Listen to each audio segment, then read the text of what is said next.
Good evening and welcome to this Wednesday, November 24th edition of EastCast. I'm Lisa Taylor here with Adam Seigler to bring you the news of the week. Give me an S. It's Spirit Week and ever so much is going on here at East.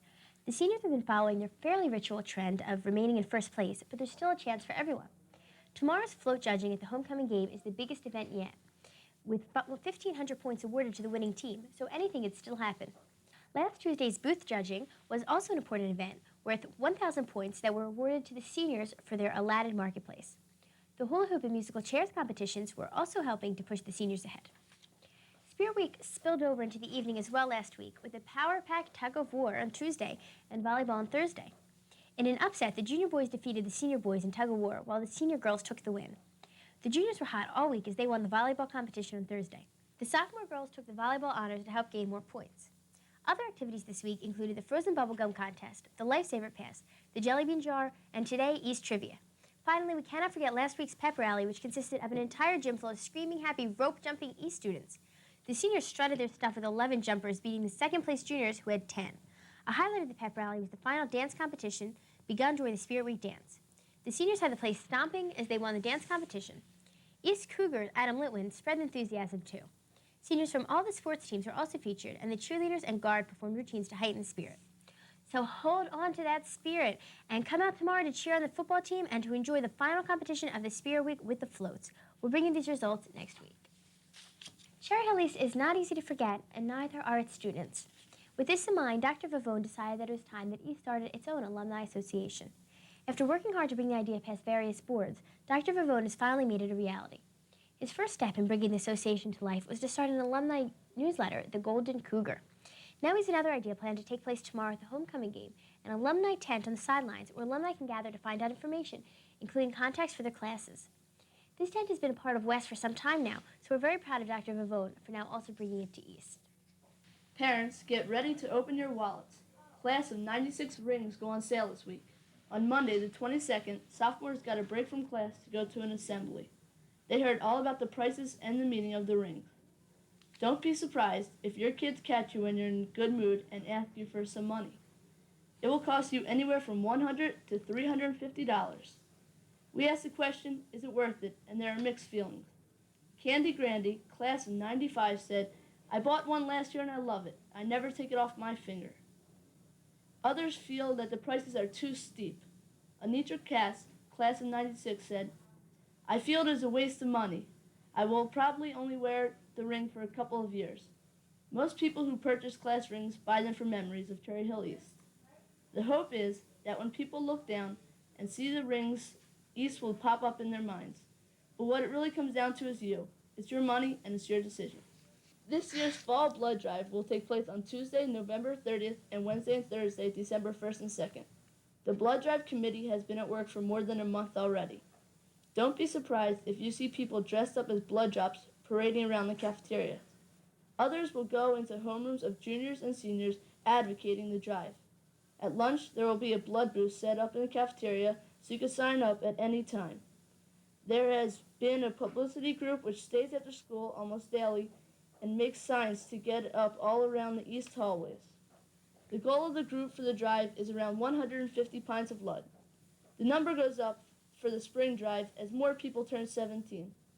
Donors for the blood drive must be 18 years old or 17 years old by December 1st with the consent of a parent or guardian. So come on, roll up your sleeves and just do it. Last Thursday, East Non-Western Cultures class had the opportunity to be visited by one of the world's renowned archaeologists and scholars, Donald White. White spent the majority of the double-period class lecturing on the fascinating topic of his digs in the Mediterranean area. Then he gave the class a chance to pose some questions of their own. Thanks, Mr. White, for coming out to speak to our students, and we hope you come again. Last Thursday, also, all first-period classrooms noticed a severe lack in attendance, while the gym was instead suddenly visited by a surprisingly large influx of seniors. It could have been a circus, but no, it was the photo session of the senior pictures for the class of 94. Once the seniors had settled down, two sets of pictures were taken. First, the formal picture, immediately followed by a funny one. The 2-foot-long color picture is on sale now for $14 per regular-size photo. Other deals are also available, including a combination of the formal and funny pictures for $26 and poster-sized pictures for $19. Checks should be made out to Aardvark Studios. Way back in 1979, when Barbara Zamos was just another senior at East, Whoever knew that she would turn out to be famous? Now an inhabitant of San Francisco Bay Area, she has published her first children's book, Headstands in the Sand, and will return to Marlton on Saturday, November 27th at 3 p.m. for signing and reading at Borders Bookstore. Her second book, A Jingle in the Jungle, is scheduled for release next year. Congratulations, Barbara, on your success, and we're looking forward to Saturday's visit. East alumni, big national news this weekend as Boston College upset number 1 ranked and defeated Notre Dame in college football. Glenn Foley and Ted Page played key roles in the stunning defeat of the potential national champions 41-39. Foley passed for 315 yards and 4 touchdowns and solidified his ranking as one of the top quarterbacks in next year's draft. Who knows, with our locals looking up for a young quarterback to back up Randall Cunningham. Maybe Glenn will go from the Boston College Eagles to the Philadelphia Eagles. Next weekend, Cherry Hill East Drama Department will present The Diary of Anne Frank. Shows will be on Friday and Saturday night, and there will be a matinee on Sunday afternoon. Tickets may be purchased at the box office for $5. Here's Monica Wohlert with more on this story. This is Monica Wohlert for EastCast. We're here with Mr. Nation, the director, and Natalie Ghosh, who is the stage manager for The Diary of Anne Frank, which will be showing in 9 days. Could you give us the exact show times and the location, the price, so forth? The Diary of Anne Frank will open on Thursday, December 2nd, and play for December 2nd, 3rd, 4th, and 5th at 8 p.m., with a special matinee on Sunday, December 5th at 2 p.m. And we have a special performance for our 8th graders at Carusi and Beck that we're performing on Thursday afternoon, December 2nd, between 9:30 and 10 in the morning. And it's a special closed performance only for the 8th graders because it's part of their curriculum, and we want to share this experience with them. Sounds fabulous. Natalie, were there any particular special extravagant preparations that you had to make for this showing? Well, I had to give an application, and we had to try out for it just as you would for a cast. And what's really special about it is that it's 3 casts, and I was surprised because everything is running pretty smoothly. And like we thought it would be like really hectic and stuff, but it's going great, and everybody's getting along, and so it's really wonderful. What's the pattern that the casts are going to be on? As far as which performances, that decision has really not been made yet. A lot of it is determined by which cast is really readiest to open, and a lot of it is to make sure that each cast has a show that we anticipate a large audience, a show where there may be a fewer number of people. Thursday, for instance, may not be as large a crowd as Saturday. We want to make sure that the performance allocation is spread around so that everyone gets a fair share of it. Each of the casts will get 2 performances, since we do have a full 6 sets of performances. You had asked about the preparations and so forth. I think one of the very special things that we've done to get the cast ready for the show is our trip to the Holocaust Museum in Washington, D.C. It really was an extraordinary experience, and I certainly recommend it to everyone who has not had the opportunity to go. I think that it's one of the things that really helped to give the cast a sense of unity, in spite of the fact that, certainly with triple casting there could very well be competitiveness. There was the sense that we're all in this boat together, that we all see the need to help educate everyone to the atrocities that occurred during World War II, and to help everyone to understand that this kind of thing can never happen again. And I think all the students have really bound together with that sense of purpose. And with that, there is no competitiveness. Everyone is here for the same purpose, and it's really become a very positive experience and one of the more exciting experiences that I've had as a director. Well, there you have it. The cast feels a sense of unity, and this play is going to probably be extremely fabulous, as it sounds. And it starts in 9 days at 8 o'clock, correct? Right, and tickets go on sale the 29th, which is next Monday, at the school's box office for $5 a piece. And the box office will be open between 10 and 1 every day. So, get your tickets and make sure not to miss this. This has been Monica Wohlert from EastCast. That's it for the news tonight. Special thanks to Mr. Gordon Hampson, cameraman and editor, Mr. Keith Haynes, advisor, and to our student camera people, Eric Fralin, Brad Nation, Charles Pulaski, Ben Wiener, Ryan Mollick, and Dan Grady. Thank you for joining Lisa Taylor and me, Adam Seigler. Don't forget to tune in tomorrow for same-day coverage of the East-West football game and homecoming. Tonight we leave you with Ophelia, all dressed up to cheer East in tomorrow's homecoming game. Good night, Ophelia.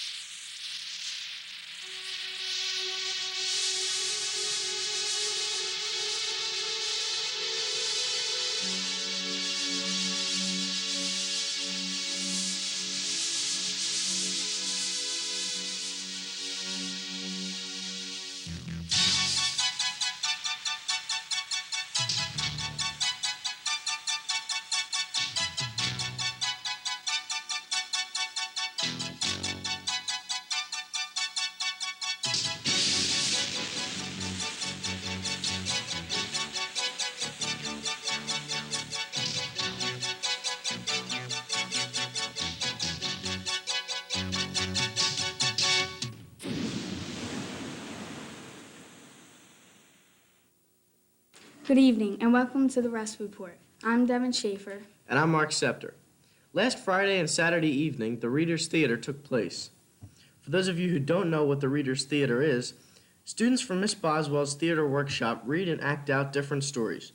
This year's theme was evil, as stories such as The Possibility of Evil, The Lottery, The Most Dangerous Game, and The Cask of Amontillado were performed. The students did an excellent job, and despite a disappointing turnout, Miss Boswell hopes for better next year. The cast included Meredith Ward, Sarah Henderson, Dave Adolph, Luis Carrasquillo, Josh Cohen, Amy Estelo, Gina Fantazzi, Jeff Golia, Lee Horvitz, Holly Crambeck, Mandy Lipsman, Julie Miller, Miriam Miller, Tracy Miller, Cheryl Rock, and Justin Romeo. The 5 nominees of Homecoming Queen were announced this week. They are Christine Bianco, varsity cheerleading captain, with escort Brian Kane, Jamie Golan, vice president of SGO, with escort Ricky Claus, Melissa Majenkis on the varsity basketball team with escort Pat Breyer, Lori Cardy, who was the captain of the field hockey team, with escort Chris Martini, and Karen Fishlovich, who is involved with FOP, with escort Mike Kryza. Each one of these girls worked hard to get where they are today, and leaving high school with the title of Homecoming Queen would be an honor to receive. Congratulations to all the nominees. Congratulations to the new Homecoming Queen, Melissa Majenkis. And staying with our school spirit, earlier this afternoon, all students and teachers gathered in the Jones Gym for an annual homecoming pep rally. Both JV and varsity cheerleading squads performed a dance routine to get that lion crowd roaring. Also, the marching band performed a stunning show. It was great to see that so many people got involved. Freshmen and seniors were white, and juniors and sophomores were purple. It was a great afternoon here at West High School. Yesterday, the special needs students from the Shop West Miniature Supermarket hosted their grand reopening.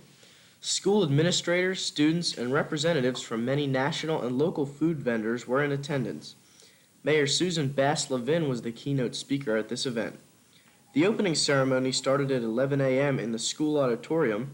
A ribbon-cutting ceremony followed the opening presentation, and everyone then had the opportunity to shop in the replica supermarket.